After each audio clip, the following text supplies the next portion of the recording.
Avant de commencer, si vous avez raté les épisodes précédents, pas de panique. La playlist complète est dans la description, les fiches ci-dessus et le commentaire épinglé. Maintenant, installez-vous confortablement, likez et c'est parti.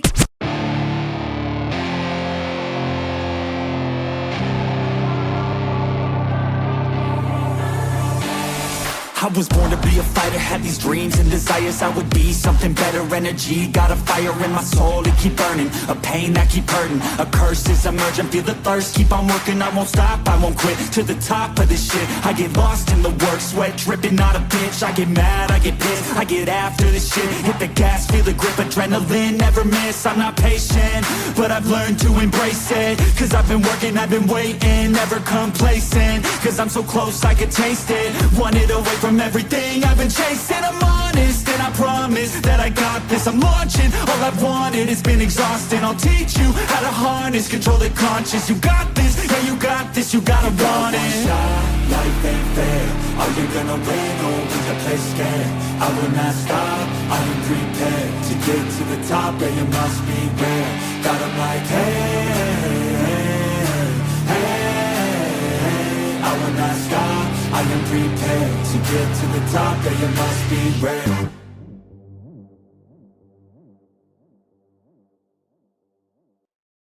Après que le protagoniste a démontré l'immense écart entre un dieu de l'alchimie et de simples mortels, les deux demandèrent s'il pourrait leur montrer comment raffiner une arme Xuan de haute qualité. Il accepta et emmena également son serviteur Jiarong pour observer. La matrice de raffinage de la tour était de haute qualité, ce qui surprit le protagoniste. Mais lorsque le vieil homme lui rappela qu'elle avait été créée par Yang Di, son disciple dans une vie antérieure, tout devint clair. Cela le mit en joie. Désormais, il pourrait fabriquer l'arme tout en raffinant quelques pilules pour son nouveau disciple. Quand les trois entendirent cela, ils furent complètement incrédules. Quelle absurdité que de raffiner des pilules et de fabriquer une arme Xuan en même temps. Son serviteur lui suggéra de se concentrer sur l'arme, car ces simples pilules, il pourrait les préparer lui-même. À ce moment-là, le protagoniste déclara qu'il pourrait ne pas vouloir qu'on le regarde raffiner. Et là, l'alchimiste, choqué, eut presque l'âme qui quitta son corps. Quel alchimiste sous le ciel laisserait passer une telle occasion? Voir son jeune maître, qu'il considérait presque comme un dieu dans le domaine de l'alchimie, à l'œuvre était une expérience unique. Sans même attendre que le protagoniste finisse de parler, tous les matériaux étaient déjà prêts devant lui. Quelle vitesse incroyable! Le maître de la tour dit qu'il n'avait jamais entendu parler de quelqu'un capable d'accomplir deux tâches aussi différentes en même temps pendant un raffinage. Et notre héros, humble comme toujours, expliqua au vieil homme qu'il ne faisait pas que l'entendre pour la première fois, mais qu'il allait également en être témoin pour la première fois de l'histoire. Il lui conseilla de bien rester attentif. Humble comme toujours, notre garçon, mais il faut dire que certains sont nés pour être humiliés. L'alchimiste Zhang, qui avait déjà été ridiculisé par le protagoniste plus d'une fois, suggéra simplement au vieil homme de laisser cet adolescent soi-disant capricieux et infaillible, avant de regretter ses mots et de revenir en arrière. Notre protagoniste, totalement indifférent aux figurants, commença le procédé en jetant tout d'un coup dans le chaudron. Encore une fois, les trois n'avaient même plus conscience d'où ils se trouvaient, perdus dans la raffinerie. En plus de préparer des pilules et de raffiner l'arme en même temps, il mélangea tous les ingrédients d'un seul coup. Ils commencèrent à se demander pourquoi de respectables alchimistes laissaient un jeune garçon jouer ainsi avec eux. Savait-il vraiment quelque chose sur l'alchimie? Quelle farce était cela? Il utilisa un peu de ses connaissances pour tromper tout le monde. Et le mieux, c'est que ceux qui avaient déjà vu ses exploits les plus impossibles continuaient à douter de tout ce qu'il faisait. Le niveau de stupidité des figurants dépassait les limites. Indifférent à leurs pensées inutiles, le protagoniste sauta sur la matrice de raffinage et activa une technique unique qui laissa le chaudron partiellement actif. Le maître de la tour et l'alchimiste Zhang, voyant cela, restèrent incrédules. Comment cela était-il possible? La matrice, d'après eux, ne pouvait fonctionner que de deux manières, soit elle était totalement active, soit elle échouait. Il n'y avait pas de juste milieu. Le protagoniste, tel un roi du sarcasme, leur ordonna simplement de se taire et d'apprécier le spectacle. Il décrit précisément tous les aspects de cette matrice auxiliaire connue sous le nom d'esprit des formes, qui possède des effets illimités lorsqu'elle est complètement activée. Elle est réputée pour être une matrice puissante. Si elle était totalement active, un pouvoir mental et spirituel immense serait nécessaire. et qui, sain d'esprit, se soumettrait à cela pour un simple raffinage de pilules de premier degré et une arme Xuan. Il avait simplement activé 108 effets, ce qui était plus que suffisant. En entendant cela, l'âme de l'alchimiste Zhang et du maître de la tour était sur le point de quitter leur corps. Le serviteur de Li Yongxiao pouvait voir la lumière émanant du chemin divin de l'alchimie, autrefois nébuleux, désormais clair et éclatant.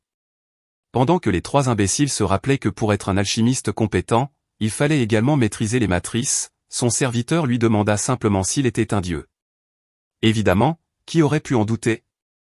Le serviteur questionna également pourquoi la concentration était si cruciale si son maître parlait avec eux. Et notre roi du sarcasme répondit que, même s'il ne voulait pas parler, il craignait que ces trois idiots ne comprennent rien. Mais à partir de maintenant, il se tairait. Le maître de la tour et l'alchimiste Zhang, réalisant qu'ils n'auraient plus leur réponse, frappèrent impulsivement le bavard parmi eux, laissant l'homme dans un état déplorable. Après cela, Li Yongxiao ne dit plus rien et, tel un maestro, fit simplement des gestes avec ses mains tout en raffinant. Les trois présents n'avaient jamais imaginé que le raffinage pouvait être aussi beau, ressemblant à une véritable peinture. Après avoir terminé les pilules, il se consacra à l'arme. Grâce à son expertise, il transforma le fer à son état originel. Une fois encore, les trois furent choqués par la scène. Utilisant le fer dans son état le plus pur, il intégra la pierre solaire violette et les mélangea. À ce moment, un grand nuage de brume se dégagea, enveloppant toute la salle de raffinage, et Li Yongxiao termina en condensant l'arme. Voyant que le dieu de l'alchimie, après cette performance incroyable, semblait épuisé, les trois essayèrent de l'aider en lui offrant des pilules de revitalisation mentale et spirituelle. Prenant une pilule parmi les meilleures, il annonça qu'il allait méditer un moment. Les trois restèrent assis à observer, pensant encore que tout ce qu'ils avaient vu était un rêve insensé. Quelques minutes plus tard, Li Yongxiao se releva. Il n'avait pas récupéré 100% de son énergie, car ce type de raffinage consomme énormément d'énergie, surtout avec ces trois idiots l'interrompant sans cesse avec leurs questions. Ils lui demandèrent s'il s'était déjà rétabli aussi vite. Son serviteur répondit qu'il aurait dû lui falloir au moins 7 jours pour se remettre après un tel raffinage. Et il reçut une réprimande immédiate. Comment un déchet comme lui osait-il se comparer au roi du sarcasme? Il était en plein délire. Après tout ce tumulte, les trois ne cessaient d'encenser Li Yongxiao et discutaient de l'épée. L'alchimiste Zhang, refusant désormais de se considérer comme un maître devant ce jeune prodige, déclara que l'épée était tout simplement parfaite, une arme de premier degré. C'était comme si elle avait été créée par les cieux et la terre, avec une énergie dense coulant en elle. Li Yongxiao expliqua que, puisqu'il avait utilisé le fer dans son état originel, l'épée était désormais scellée. Il expliqua que, dans sa méthode, il avait utilisé la pierre solaire pour y incorporer 2 sauts gravitationnels. Une fois activés, chacun exerçait une force équivalente à 10 fois la gravité. Ensemble, ces sauts dépassaient 100 fois la gravité. Il regretta de ne pas avoir plus de pierre solaire, ce qui lui aurait permis de créer une matrice 1000 fois amplifiée. Cependant, il estimait également que son épée, étant une simple arme Xuan de premier degré, ne pourrait pas supporter une telle puissance. Les deux anciens furent de nouveau stupéfaits. 3 matrices? 3 états de libération? Quelle idée absurde! Le vieil alchimiste Zhang, toujours aussi effronté, demanda alors à Li Yongxiao s'il pouvait leur laisser l'épée quelques jours pour qu'ils puissent en étudier les propriétés et améliorer leurs compétences. Le roi du sarcasme leur répondit que s'il la leur confiait, avec quoi combattrait-il ensuite? Avec ce morceau de ferraille défectueux qu'il lui avait offert en cadeau? Pendant que les deux anciens se lamentaient sur leur insignifiance, le serviteur de Li Yongxiao était ravi. Être traité de déchet par un dieu comme son jeune maître était pour lui un honneur et une source de bonheur incommensurable. Ce garçon n'était pas dans son état mental normal, assurément. Li Yongxiao annonça qu'il utiliserait probablement son épée dans ses entraînements de cultivation, en restant toute la journée sous l'effet d'un champ gravitationnel. Cela lui permettrait d'augmenter considérablement sa force. Comme le dit toujours le proverbe, la puissance d'une épée dépend bien plus de celui qui la manie que de son grade. Puis, sans crier gare, il regarda son épée avec intensité et déclara que son nom serait le Protona. Les 3 anciens, stupéfaits, recrachèrent un peu de thé. Quel nom ridicule! Mais lorsque le serviteur pensa à interroger Li Yongxiao sur ce choix, il imagina déjà son maître lui infliger des coups en demandant si un déchet osait remettre en question ses paroles, et il décida sagement de se taire. Ce garçon devenait plus intelligent. Par la suite, comme prévu, il vérifia les pilules, et elles étaient toutes parfaites. Cela étonna encore le vieux maître de la tour d'alchimie. Cependant, le serviteur de Li Yongxiao, déjà habitué à ses prouesses, resta calme et fier de son maître. Il ressentait même une immense fierté d'avoir débloqué ce qu'il considérait comme une conquête de serviteurs honorables. Comme ils avaient permis au roi du sarcasme d'utiliser la salle de raffinage, il leur proposa en guise de remerciement de répondre à toutes leurs questions pendant 1 heure. Il précisa que, mis à part l'alchimie et les arts martiaux, il était aussi très talentueux dans les domaines de la musique, des matrices, de la peinture, et même dans l'art de séduire. Une légende appelée Li Yongxiao. Les anciens organisèrent une véritable fête après avoir entendu cela. Pendant un moment, il répondit à toutes leurs questions. Ils le remercièrent, et lorsqu'il partit, l'alchimiste Zhan mentionna qu'il y a 10 ans, il avait eu la chance d'avoir ses questions répondues par Yang Di. Mais même si cette expérience était similaire, Li Yongxiao dégageait une aura bien plus unique et supérieure. Plus tard, dans la maison de Meng Wu, une jeune femme blonde, Li Yongxiao attendait. Lorsqu'elle arriva, elle se réjouit et lui demanda ce qu'il faisait là. Mais en remarquant son visage fermé, elle lui demanda ce qui n'allait pas. Avec une expression sérieuse, il lui demanda où était Meng Bei, son disciple. Elle répondit que, dès qu'il avait récupéré, il avait suivi son oncle, qui habitait à côté, à la mine pour travailler. À ce moment-là, le garçon arriva tout souriant et salua les 2 adultes. Il déclara qu'il avait obtenu de nombreux minerais bruts. Mais Li Yongxiao n'accorda aucune attention à ces bêtises et donna immédiatement une leçon à Meng Bei en le forçant à s'agenouiller pour s'excuser. Meng Bei se releva, irrité, insultant Li Yongxiao, et demanda à voix haute qui il était pour frapper quelqu'un. Li Yongxiao répondit simplement qu'il était son maître. Il lui rappela qu'il lui avait conseillé de pratiquer la technique sérieusement, mais Meng Bei avait désobéi. Meng Bei, en colère, affirma qu'en tant qu'homme de la maison, il devait gagner de l'argent et ne pas tout laisser à sa sœur. Même lorsque sa sœur, Meng Wu, lui ordonna de se taire et de présenter des excuses à son maître, Meng Bei refusa, déclarant qu'un maître digne ne frapperait jamais son disciple sans raison. Il ajouta qu'un maître qui n'enseignait rien de bon ne méritait pas ce titre. Li Yongxiao le qualifia alors d'ingrat. Avec un simple geste, il blessa Meng Bei et l'obligea à s'agenouiller. Le garçon, criant de douleur, jura qu'il ne lui obéirait jamais. Il dit que dans peu de temps, il serait bien plus fort que Li Yongxiao et qu'il ne serait plus un adversaire pour lui. Selon lui, avoir Li Yongxiao comme maître ne faisait que le ralentir, et il déclara que s'il en était capable, il devrait le tuer maintenant. Une erreur monumentale, car Li Yongxiao lui répondit que tuer un disciple inutile était simple, mais que le laisser en vie, apportant la honte à son nom, était bien plus difficile. Meng Wu, en larmes et consciente que son maître était capable de tuer son frère, tenta de plaider sa cause. Elle dit à Meng Bei que s'il ne s'excusait pas, elle ne le considérerait plus comme son frère. C'est alors que leur oncle, Li Shengfeng, arriva en demandant ce qui se passait, plein d'arrogance. Meng Bei affirma que Li Yongxiao l'avait forcé à l'accepter comme maître et menaçait maintenant de le tuer. Li Shengfeng, voyant que Li Yongxiao était fort et talentueux, aurait dû comprendre qu'il ne fallait pas s'opposer à lui. Mais, comme tout figurant, il manquait d'intelligence. Il déclara qu'un comportement autoritaire était une grave erreur pour un jeune homme. Li Yongxiao lui demanda qui il était pour penser qu'il avait le droit d'intervenir dans la leçon qu'il donnait à son disciple rebelle. Meng Wu tenta d'empêcher son oncle de provoquer une humiliation certaine, mais Li Shengfeng, plus borné qu'un rocher, insista sur le fait qu'un garçon aussi jeune ne devait pas avoir de disciple. Selon lui, il était temps de lui enseigner une leçon. Meng Bei, quant à lui, continua de jeter de l'huile sur le feu, affirmant qu'il préférait avoir son oncle comme maître.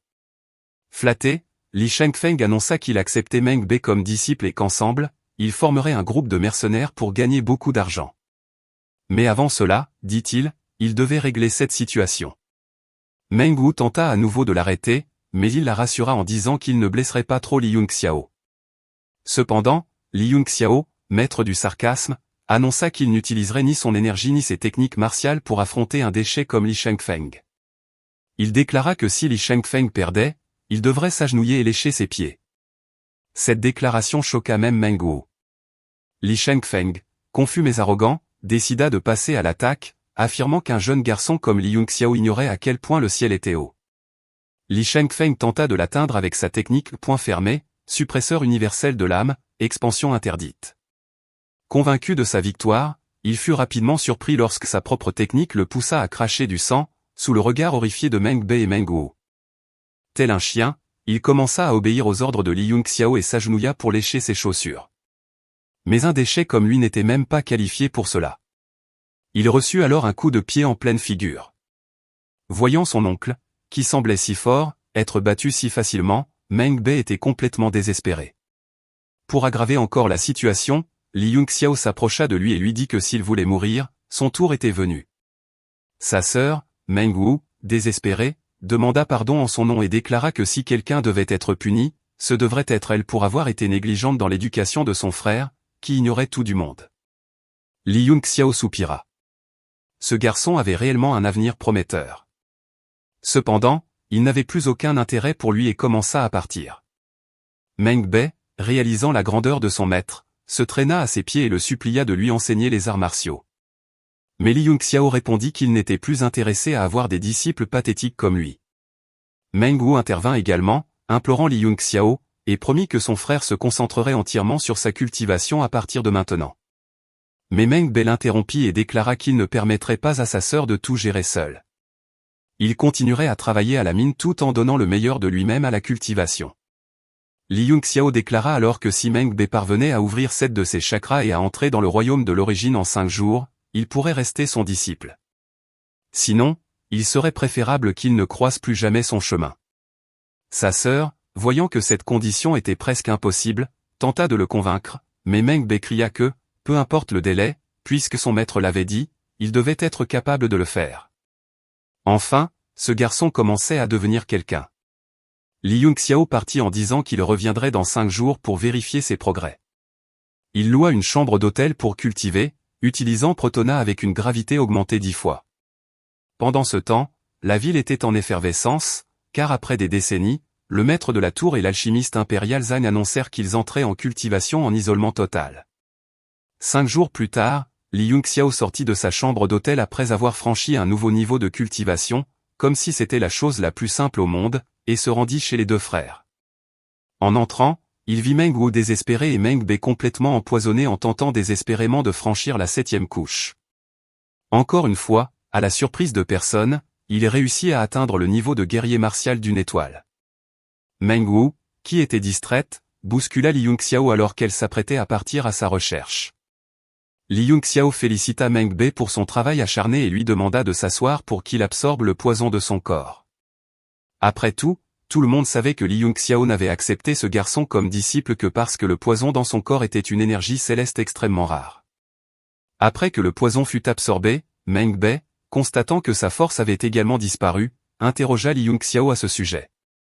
Ce dernier lui donna alors une leçon sur les différents types de physique dans le monde et lui expliqua qu'il deviendrait presque invincible lorsqu'il atteindrait un niveau de cultivation suffisant, où il pourrait contrôler le poison dans son corps. Meng Bei était ravi, mais il comprit que le poison dans son corps, contrairement à ce qu'il avait toujours cru, était en réalité une bénédiction. Le roi du sarcasme conclut évidemment que c'était une bonne chose, car sinon, pourquoi l'aurait-il absorbé?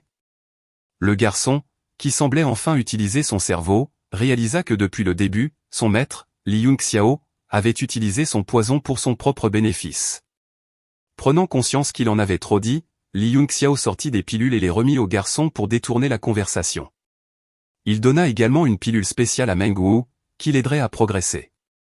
Elle était ravie, car même la version la plus basique de cette pilule coûtait des milliers de pièces d'or. Li Yongxiao se remémora alors qu'à sa vie précédente, chaque pilule qu'il fabriquait était si précieuse que même les matériaux les plus chers ne pouvaient en égaler la valeur. Après avoir remis les pilules aux frères, il s'apprêtait à partir quand leur oncle, Li Shengfeng, arriva pour emmener Meng Bei à la mine. Mais lorsqu'il vit Li Yongxiao, il devint terrifié et ne remarqua même pas que le garçon était devenu un guerrier martial. Li Yongxiao ordonna à Li Shengfeng de s'approcher et lui demanda son nom.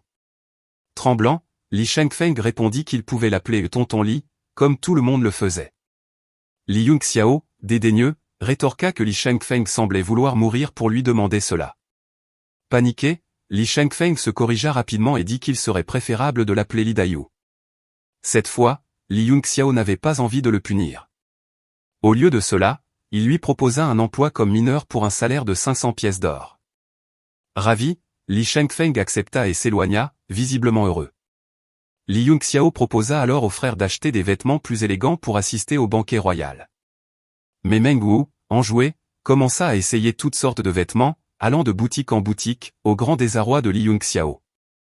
Trouvant une excuse, il les abandonna pour échapper à cette torture.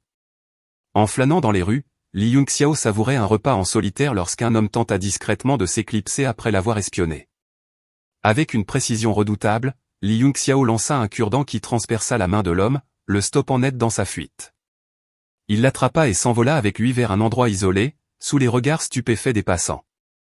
Dans une ruelle, l'homme avoua être un simple garde du 4e maître de la famille Li, envoyé pour avertir Li Yunxiao de ne pas s'impliquer avec Li Ri lors du banquet, car il contrôlait tout le pouvoir de la famille. Li Yunxiao, imperturbable, déclara que si Li Ri osait le défier, il l'écraserait comme un insecte. L'homme tenta encore de le mettre en garde, soulignant que Li Ri était soutenu par des alliés puissants, y compris des familles influentes comme les Lan et les Taos. Mais pour Li Yunxiao, ces obstacles n'étaient rien face à son pouvoir absolu. Pour l'homme qui écoutait tout cela, chaque mot et raisonnement de Li Yunxiao, autrefois considéré comme un inutile, ne faisait qu'accroître sa surprise. Comment un tel génie avait-il pu se cacher et passer pour un insignifiant? Finalement, Li Yunxiao lui ordonna de partir. Il n'était pas intéressé par leur plan ni par cette intrigue futile. Cependant, si Li Ri ne faisait pas attention ou si le roi se lassait de son rôle, Li Yunxiao ne se gênerait pas pour le remplacer par des personnes qu'il jugerait plus capables. Notre protagoniste, à chaque chapitre, devenait de plus en plus impressionnant. Il venait littéralement de déclarer qu'au bout du compte, c'était lui qui contrôlait tout, peu importe qui était au pouvoir. L'homme, abasourdi par ces paroles, en oublia même de se moucher, tremblant de peur. Le soir, le banquet royal était bondé de personnalités influentes venues de partout. L'un des amis de Li Yunxiao le salua avec un coup sur l'épaule, mais recula rapidement en se tenant la main, surpris de constater qu'il s'était presque cassé la main en frappant ce monstre.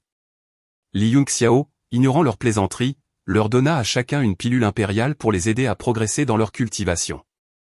Alors qu'ils discutaient, Meng Wu fit son apparition, impeccablement vêtu. En la voyant, les amis de Li Yunxiao ne purent s'empêcher de le taquiner, affirmant que son absence des derniers jours s'expliquait, il poursuivait quelque chose.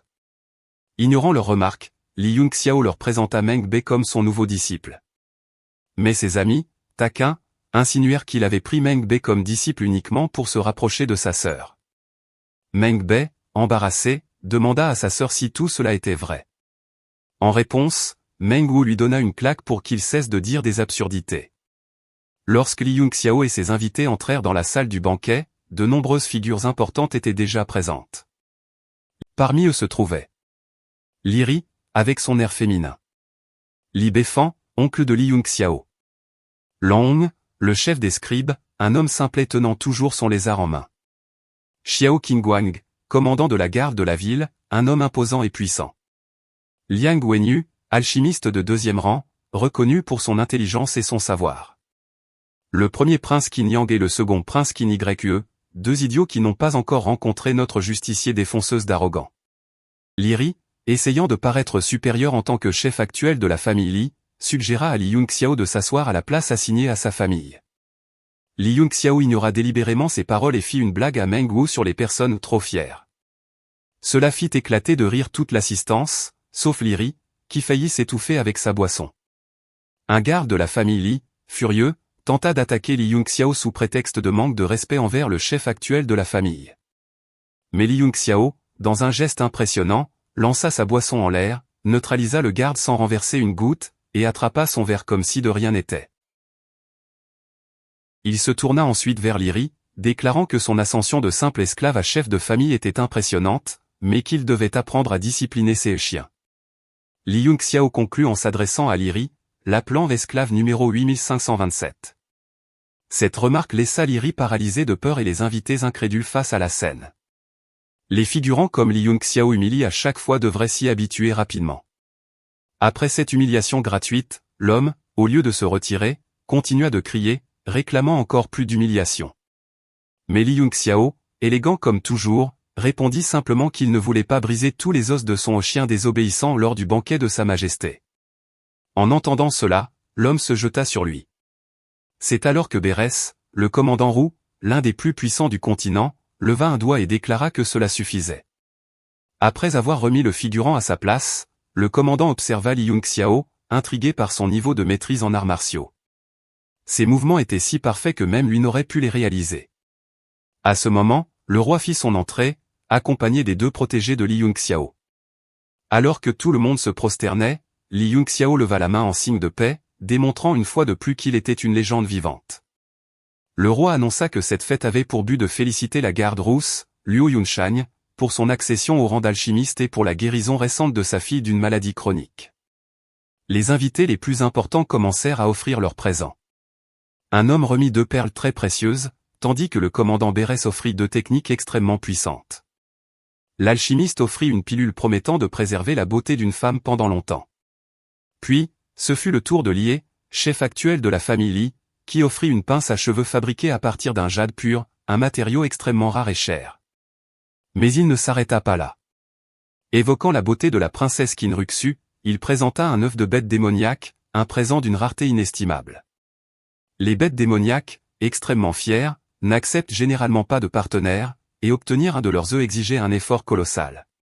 Le commandant Bérès, pourtant très riche, se moqua, disant que les jeunes d'aujourd'hui dépensaient des fortunes pour impressionner les femmes.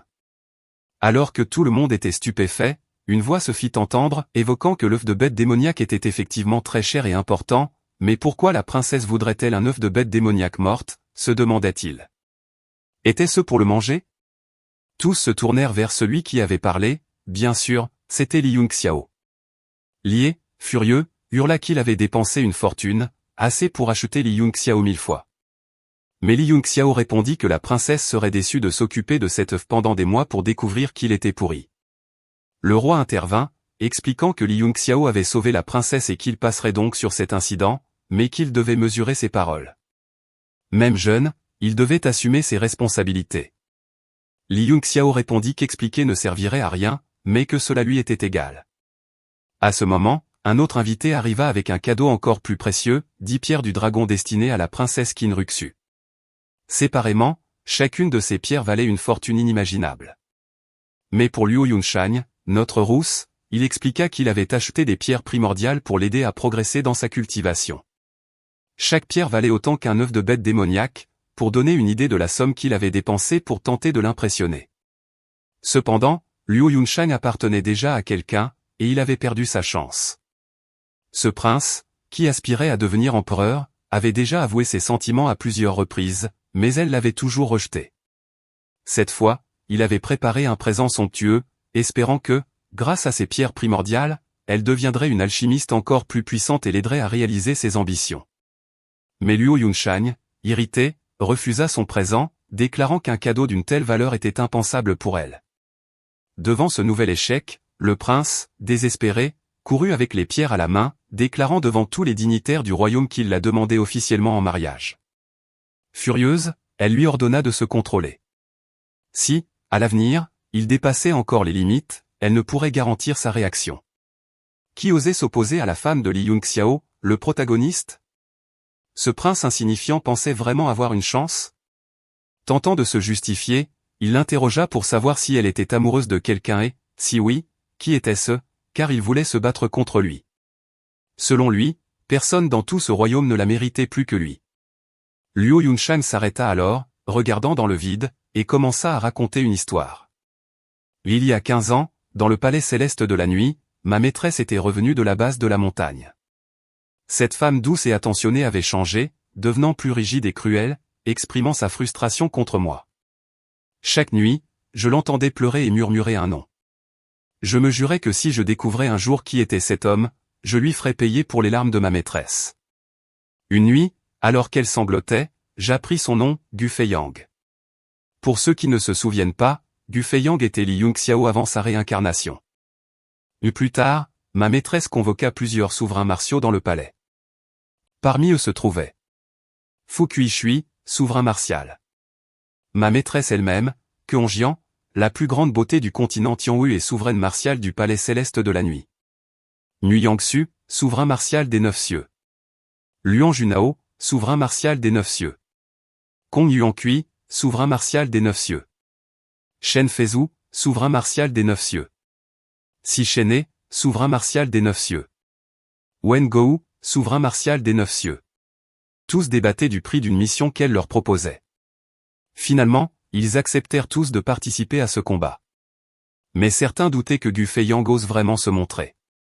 Beaucoup d'entre eux se vantaient, affirmant que s'il venait, il l'affronterait et le vaincrait, prouvant qu'il n'était pas invincible. En tout, 10 souverains martiaux étaient présents. Ils craignaient que Gu Feiyang ne rassemble 9 alliés pour un combat équitable. Un homme arrogant affirma qu'il garantirait personnellement la victoire, même s'il s'agissait d'un combat 10 contre 10, et qu'il fallait le laisser faire. Ma maîtresse répondit alors fermement que Gu Feiyang viendrait. Il n'avait pas besoin d'aide, et il ne reculerait jamais face à ce défi. À ce moment, l'homme aux cheveux blancs regarda la femme et lui demanda comment elle pouvait être si certaine que Gu Feiyang viendrait. Elle répondit simplement qu'elle le savait parce qu'il était déjà là. Alors que personne ne semblait apparaître après ces paroles, l'homme affirma que son intuition était fausse. Mais elle rétorqua que ce n'était pas une intuition, qu'il était réellement arrivé et qu'il ne ressentait pas les vents se renforcer. Les autres souverains martiaux objectèrent qu'il était logique qu'il y ait du vent sur un sommet enneigé. Mais soudain, une puissante rafale traversa la salle, perturbant tout le monde. Quand les 10 souverains martiaux sortirent pour voir l'origine de ce phénomène, ils aperçurent une immense main de vent dans le ciel. Le protagoniste commença alors à réciter sa technique. Les vents et les nuages se déplacent, à cause de moi.